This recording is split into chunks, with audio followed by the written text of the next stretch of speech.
Vivencias.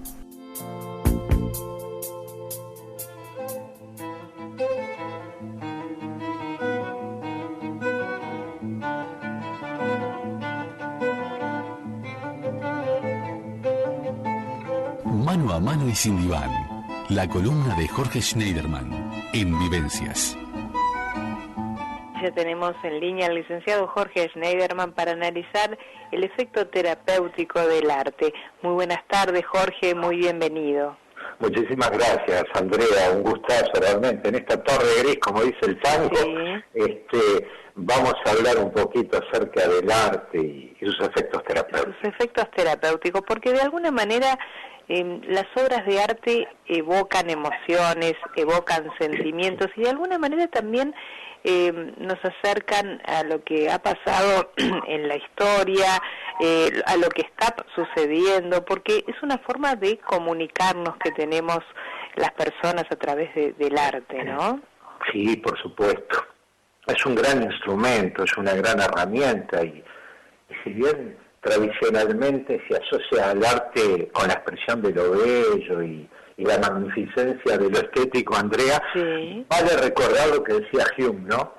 Que acerca de que la belleza de la pieza artística habita en el alma de quien la percibe, ¿no? O sea, no obstante ello, cabe acotar también que cada tiempo habrá de establecer su impronta cultural, sus patrones artísticos, estéticos, bueno, y los consiguientes paradigmas a partir del cual se construirá el acervo artístico precisamente de cada tiempo, ¿no? Ahora, de todas maneras, más allá de los modelos preestablecidos, o podríamos decir estatuidos incluso, la subjetividad cuenta y mucho al consustanciarnos con los diversos lenguajes que nos proponen las distintas expresiones del arte, ¿no? Y bueno, los diversos lenguajes del arte ponen palabras, trazos, sonidos, movimientos, aromas y sabores a las diversas expresiones de la cultura. Por eso no debemos acotarnos cuando nos imaginamos el arte, ¿no? Un poco en esos, podemos decir, en esos espacios sacrosantos, ¿no? Que se constituyen como el Sancta Sanctorum de la cultura. Tradicionalmente se ha asociado la cultura a la música culta, a la música sinfónica, la danza, a las grandes expresiones de la danza, a las grandes piezas teatrales. Sin embargo, el arte está en todo y no existen artes que se elevan por encima de otros, sino que responden a distintas expresiones justamente de la cultura, ¿verdad? Claro, y esas distintas expresiones de alguna manera reflejan los sentimientos, las emociones de los artistas y también, como bien tú señalabas, Jorge, de su tiempo. ¿Por qué decimos que el arte es catártico? Es todo un tema ese, ¿eh? Claro, sí, porque vos hoy decidiste navegar de alguna manera en el efecto terapéutico y yo creo que dentro la pregunta importantísima hoy es saber si es catártico y si lo es, ¿por qué es catártico? Lo es por antonomasia, lo es por excelencia y bueno, porque el arte permite articular. ¿De dónde proviene? Miren qué interesante. ¿De dónde proviene la palabra arte? Viene del antao, del griego, que significa articular, unir, uniformizar. Y no es casualidad, ¿no?, que la catarsis es un término que surge precisamente en aquellos tiempos en que los grandes exponentes de la literatura griega salieron a la palestra con toda su profusa obra, ¿no? ¿Qué era la catarsis? Era ese momento en que el público que estaba ahí frente al hemiciclo, frente al teatro, frente al anfiteatro, lograba identificarse con el dolor que estaban padeciendo los intérpretes, ¿no?, quienes desarrollaban los diferentes personajes, y se sentían identificados. Entonces podían unir, articular todo el resquebrajamiento, todos esos objetos internos que estaban ahí medio en conflicto frente a una situación crítica, a un drama, se sentían identificados, consustanciados con el padecimiento de los intérpretes, y por lo tanto lograba ese efecto de desahogo catártico, ¿no? Es como poder liberarse, es un efecto liberador de las tensiones que los agobiaban. Y ahí surge el término catarsis, ¿no? Qué interesante. Sí, y yo creo que, Andrea, también vale señalar que desde los tempraneros escarceos pictóricos del hombre primitivo, inaugurando los tiempos de la pintura rupestre en las cuevas de Altamira hasta nuestros días, bueno, las artes han sido vivo testimonio de la evolución del hombre en tanto hacedor de los procesos civilizatorios que han jalonado de una forma u otra la historia de la humanidad.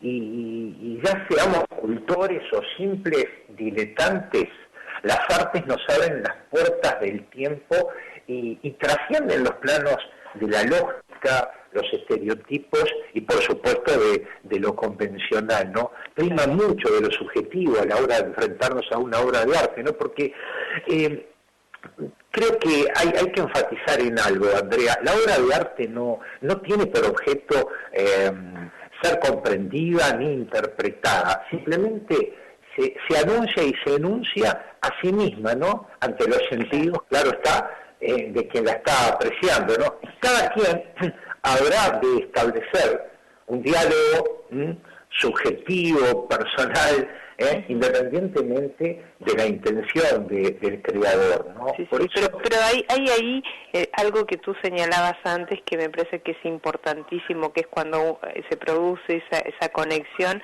hay como un efecto entre la obra y el que la disfruta, el que la aprecia, un efecto en el que de conexión, de identificación, que es lo que hace que esa obra llegue a la persona, ¿no? Por supuesto, el arte nos libera de los encorsetamientos mundanos y exorciza, claro está, nuestros miedos y angustias, ¿no? Y cuando nos paramos, a ver, por ejemplo, frente a las ruinas del Partenón, o el Partenón o el Panteón romano, ¿no?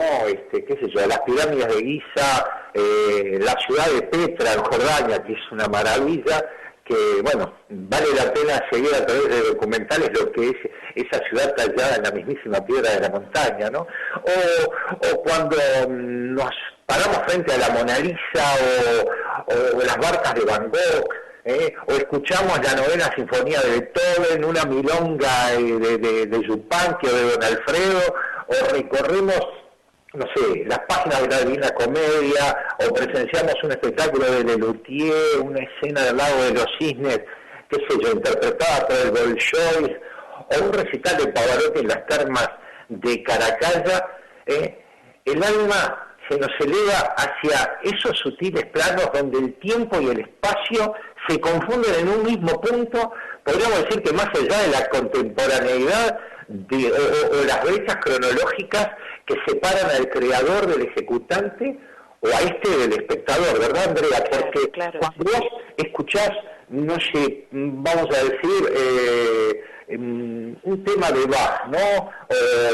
O una melodía de Chopin, ahí no hay un antes, un después, todo se juega en un tiempo presente donde se confunde la inspiración del creador, el talento del ejecutante y por supuesto toda nuestra subjetividad a disposición. Y ahí también se produce una catarsis. ¿Por qué?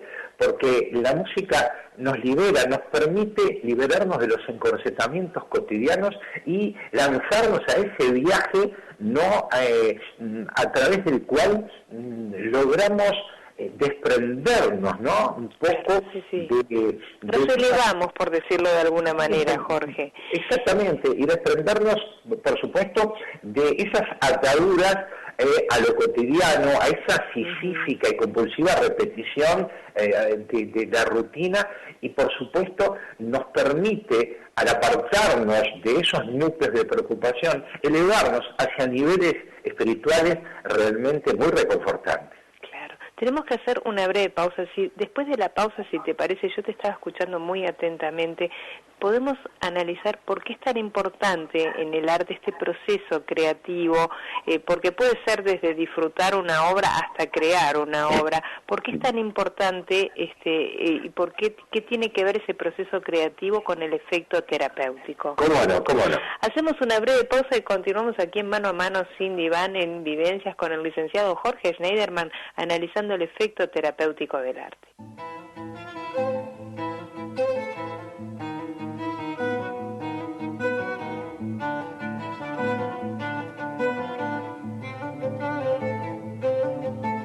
Mano a Mano y sin Diván, la columna de Jorge Schneiderman en Vivencias. Nos fuimos a la pausa, Jorge, y yo te preguntaba qué importancia tiene el proceso creativo en este efecto terapéutico que tiene el arte. Claro, por supuesto, Andrea. El arte transforma, ¿verdad? Y nos transforma.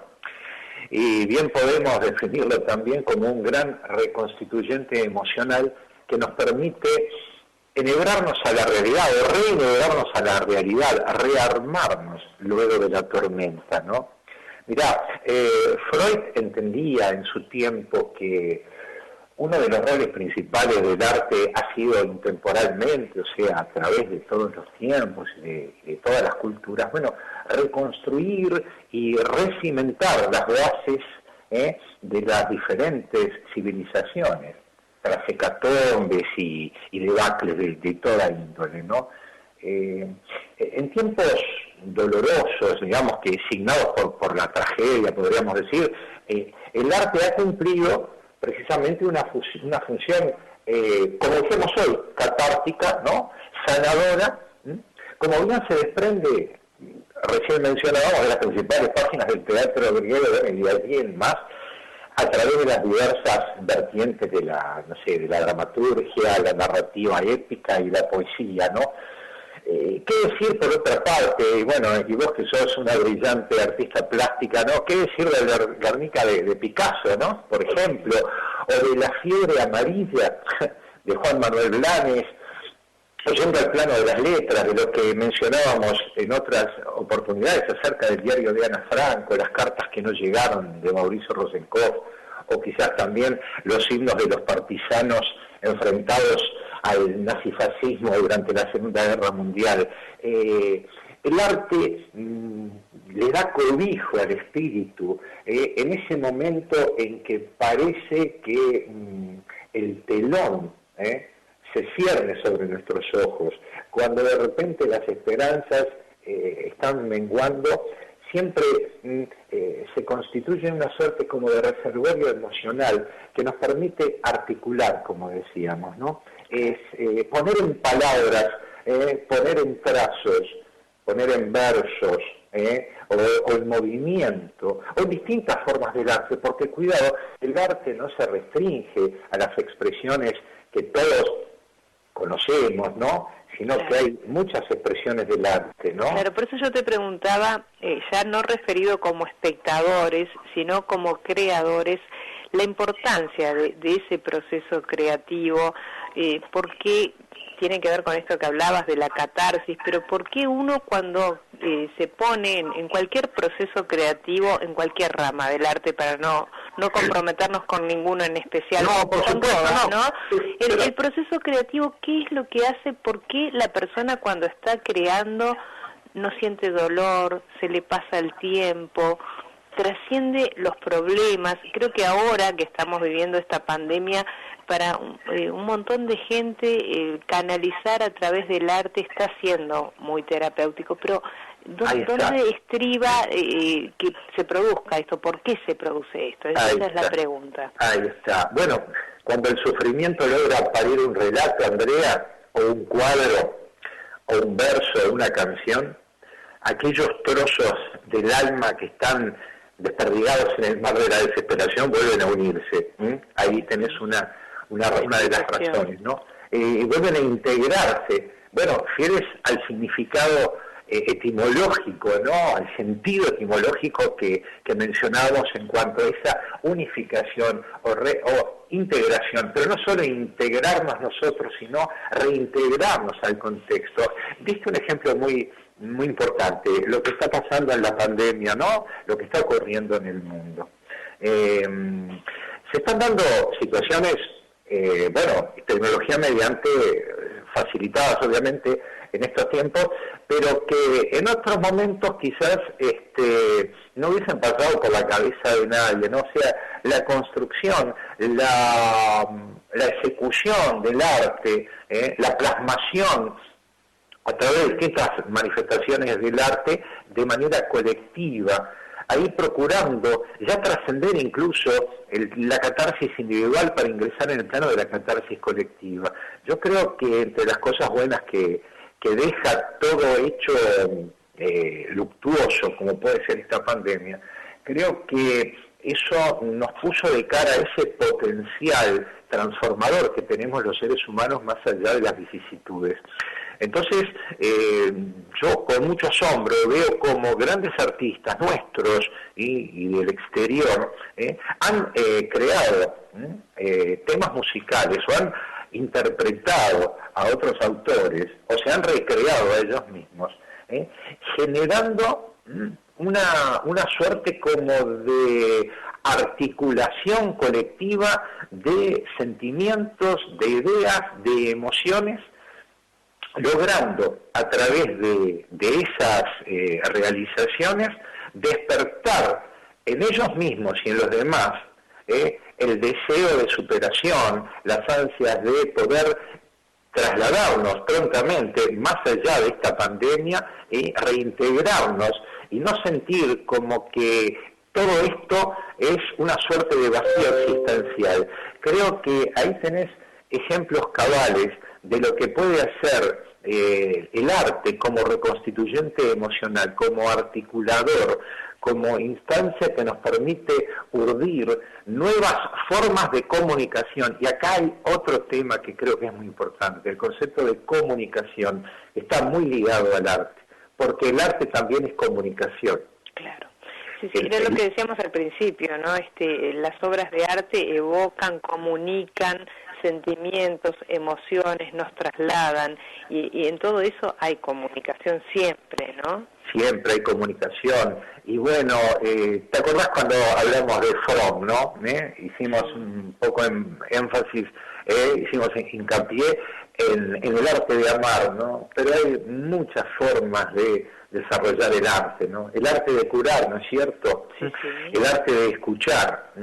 Mira, el propio psicoanálisis es una mezcla de arte y paciencia, ¿no? Bueno, nos tenemos que ir a la pausa, pero a propósito del psicoanálisis, y esta pregunta para después de la pausa va como terapeuta, ¿qué le recomendarías a una persona en este momento que estamos en pleno situación de pandemia? ¿Qué le recomendarías hacer a través del arte? Hablando de estos efectos terapéuticos, quizás una persona que viene con problemas, pero que quizás encuentre en los efectos terapéuticos del arte. Me gustaría ver tu consejo como psicólogo. ¿Qué le aconsejarías respecto al arte, no? Está muy bueno esa postura desde más allá del diván, a ver qué nos recomendaría el psicólogo referido al arte. ¿Cómo no? Hacemos una breve pausa y continuamos con Mano a Mano y Sin Diván del licenciado Jorge Schneiderman, aquí en Vivencia el efecto terapéutico del arte.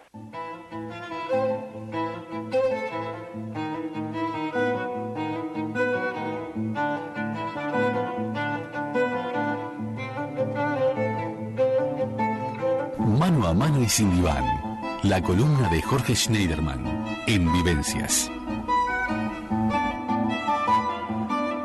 Fuimos a la pausa, Jorge, y yo te preguntaba, esto te lo preguntaba como psicólogo, como terapeuta, porque mucha gente está sumida en un pozo depresivo, problemas que tienen que ver con esta pandemia, con este invierno gris.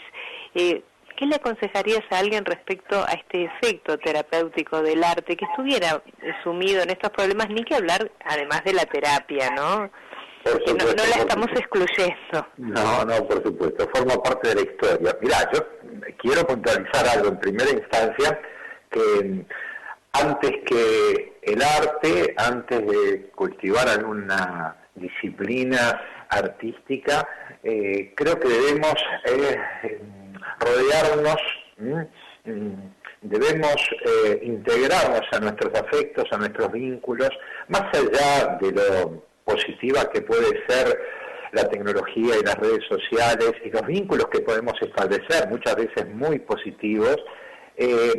Los afectos, digamos, el establecimiento de vínculos de manera presencial, el rodearnos realmente de afectos tangibles, la construcción de vínculos, eso es muy importante. La tecnología jamás va a poder suplir la importancia que tiene para poder sobrellevar estos tiempos críticos, la importancia que tiene el rodearnos de afectos y de vínculos reales y concretos, ¿no?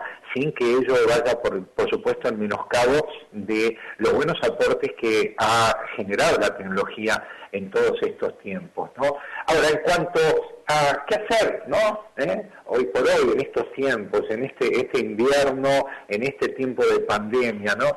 Yo creo que el cultivo de las artes, Andrea, no es una prerrogativa de aquellos que, qué sé yo, de manera innata o por formación han desarrollado niveles de excelencia y bueno, y pueden tener cierta trascendencia, ¿no? Yo creo que el arte es una herramienta válida, te diría que muy necesaria y accesible, digamos, para quienes optan por valerse de ella, ¿no? O sea, todos tenemos una predilección por determinada expresión artística, ¿no? Y sin incurrir, podemos decir también, en autocensuras, debemos, ¿no?, orientar el deseo de desarrollar determinado arte hacia la acción propiamente dicha, ¿no? Creo que bien vale como ejemplo lo que está haciendo, todo este concurso literario que estamos proponiendo desde el programa, claro. Exactamente, que tú has propuesto y bueno, y el programa en sí, Vivencias, y yo creo que eso es una oportunidad impresionante para poder desinhibirse, poder desempolvar vocaciones atrapadas en el vértigo cotidiano y bueno, y ponerle, como decíamos hace un ratito, y ponerle palabras a los sentimientos. Uh-huh. Pero también es el tiempo para desarrollar, de repente proponerse por ahí, para aquel diletante, para aquel aficionado, proponerse hurgar un poquito más, buscar niveles de perfeccionamiento, anotarse en un taller literario, en un taller de pintura, integrarse a un coro, y de repente aquella persona que por ahí se inhibe y tiene pánico escénico y dice, bueno, yo cantar en público, no, bueno, una actividad coral, por ejemplo, o esas personas que sienten que toda la vida postergaron esa beta actoral y bueno, muchachos, vamos arriba, hay grupos de teatro independiente, hay talleres de teatro que dan cobijo justamente a aquellas personas que temen exponerse y que bueno, y se atenúan, ¿no? Y logran también el efecto catártico como los espectadores del teatro griego, ¿no? También hay algo de sanador, no solo catártico, ¿no? Obviamente, bueno, la catarsis es sanadora, ¿no? O sea, si lo trasladamos a términos psicoanalíticos, ¿no? La abreacción es cuando es la liberación de aquel conflicto que nos está atosigando. Al liberarnos, al desarrollar la catarsis, lo que hacemos es liberar esos afectos que están estrangulados, y bueno, el alma se libera, podríamos decir, y tiene un efecto sanador. Del mismo modo que cuando hablamos del psicoanálisis hablamos del rol de la palabra cura, ¿no? Y acá me refiero a poder poner en palabras lo que nos ocurre, los conflictos, que a través de la hermenéutica psicoanalítica, bueno, van cobrando un significado y le van permitiendo a ese individuo desandar, digamos, los tramos que hacia en busca del nudo donde se genera el conflicto, ¿no? El poder hacer una relectura de su propia historia a través de la palabra. Y ese mismo efecto catártico lo tiene cuando nos enfrentamos a una hoja en blanco frente a la pantalla en estos tiempos y decimos, bueno, le voy a poner palabras a lo que me está pasando. Un poco cuando, ¿te acordás que hablamos en una columna, dar al llamar somos lo que leemos, ¿no? Y somos también lo que escribimos, porque es una manera más que catártica, podríamos decir, que incentiva la beta creativa que todos tenemos. Hay veces, Andrea, que la vorágine, el día a día, ese ritmo trepidante, repetitivo, sisífico,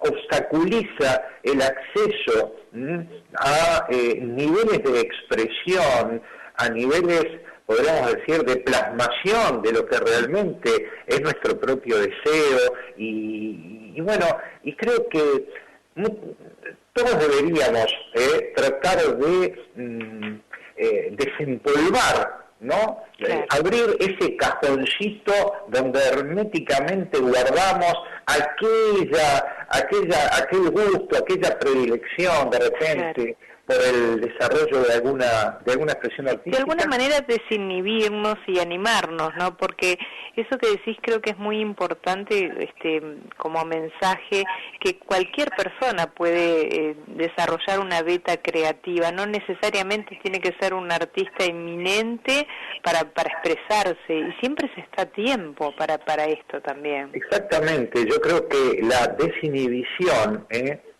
lograr justamente quitar esas vallas que nos separan de repente, más allá de lo que sea el resultado final de que vayamos a desarrollar, sea cual sea las artes que desarrollemos. Creo que es el hecho de arrogarnos el derecho, de darnos la oportunidad de mostrarnos a nosotros mismos cuán capaces somos de romper con los encorsetamientos de la inhibición. Creo que eso es muy importante porque va más allá de lo que es el arte en sí, tiene que ver con nuestra actitud frente a la vida, de romper esos esquemas que frenan nuestra consolidación como seres autónomos, independientes, que confiamos en nosotros mismos. No hace falta ir tras un ideal de excelencia, para nada. Yo creo que es en sí terapéutico, es catártico, porque nos permite, más allá del objetivo artístico, integrarnos a nosotros mismos, poder salir al encuentro de esas capacidades, de esas potencialidades que obviamente trascienden los planos del arte, Andrea. Y sabes que me parece, Jorge, que en estos momentos también tiene que ver con una palabra que pocas veces le damos la dimensión importante, la importancia que tiene que tener, o no la saboreamos como la tenemos que saborear, que es la palabra disfrute, porque a través del arte uno, o desarrollar una actividad artística, se abre a disfrutar, y que hoy por hoy me parece que la palabra disfrute está como media en desuso, ¿no? Sí, qué palabra y qué importante lo que decís. Y me voy a respaldar un poco en la neurociencia, ¿sabes, Andrea? Porque históricamente se pensó como que la capacidad de ser felices y de disfrutar era algo así como mitad genético, o sea, mitad innato y mitad adquirido. Por lo tanto, si no teníamos demasiadas posibilidades en el reparto de la existencia y la genética no nos favorecía, como que bueno, la posibilidad de ser feliz iba a estar bastante acotada por ese determinismo, ¿no? Pero vos sabés que los recientes avances de la neurociencia demostraron que apenas entre un 20 y un 30% depende de las variables genéticas y que el resto depende de nuestra actitud frente a la vida, de nuestra capacidad de consolidar grupos humanos, de nuestra capacidad de desarrollar conductas empáticas, de nuestra capacidad de desarrollar habilidades blandas. van a decir integrarnos a grupos, entender al otro, respetar al otro, poder establecer criterios, de interacción social enriquecedores. Por lo tanto, creo que es un gran deber que tenemos, ¿no? Es una gran responsabilidad asumir que no hay acotamiento alguno que pueda inhibirnos de desarrollar la capacidad de disfrutar y de ser felices. Y en el momento de la creatividad, en el momento de crear, despojarnos de esos tabúes, muchas veces estatuidos, impuestos, y bueno, y que tienen que ver, generalmente con lo que pasa, como siempre decimos, en los primeros años de vida, y que tiene que ver con los procesos educativos a través de los cuales transitamos, especialmente en nuestra casa, en nuestra familia, que es el primigenio y más importante grupo de pertenencia y referencia, pero también lo que es la educación institucional, lo que tienen que ver todo el sistema de creencias, de tradiciones, que están inscritos dentro de lo que es el imaginario colectivo, y bueno, creo que es una buena oportunidad, a partir de todo esto que estamos pasando, de hacernos cargo, ¿no? Porque yo siempre me acuerdo de una película que vi hace muchísimos años, excelente película con China Zorrilla y con Luis Brandoni, ¿no? Donde hablaba justamente, desarrollaba una historia acerca de lo que es la postergación, y el ponerse palos en la rueda en el camino hacia la felicidad. Y yo creo que todos, de alguna manera, debemos darnos cuenta y orientar hacia la acción esas capacidades que reconocemos, pero a veces por el temor al ridículo, por el temor a no dar la medida, por el temor de repente a incursionar en terrenos dentro de los cuales podamos dejar en evidencia carencias o falencias. No, nada de eso. Yo creo que lo peor que podemos hacer es transitar erráticamente por la vida, sofocando permanentemente el ímpetu, el deseo de hacer cosas, de crear, y llegar a un momento en que el darse cuenta a veces puede llegar un poquito tarde, ¿no? Entonces, el llamado hoy por hoy a la audiencia, a todos los amigos que siguen Vivencias, y bueno, y que tienen la deferencia de acompañarnos en Mano a Mano y Sin Diván, desinhíbanse, tomen con esa libertad que corresponde el poder transitar por esos caminos que en algún momento quisieron y que no pudieron, o que de repente se autorrestringieron. Claro. Yo creo que viene por ahí el tema, Andrea. Jorge, un placer, como todos los martes. Tengo que irme a la pausa, pero te agradezco infinitamente y creo que nos vamos con un mensaje muy positivo en estos tiempos en los que resguardarnos en el arte es tan importante. Muchísimas gracias. Bueno, el agradecido soy yo. Hasta el próximo martes. Hasta el martes. Hacemos una breve pausa y continuamos luego de la pausa aquí en Vivencias.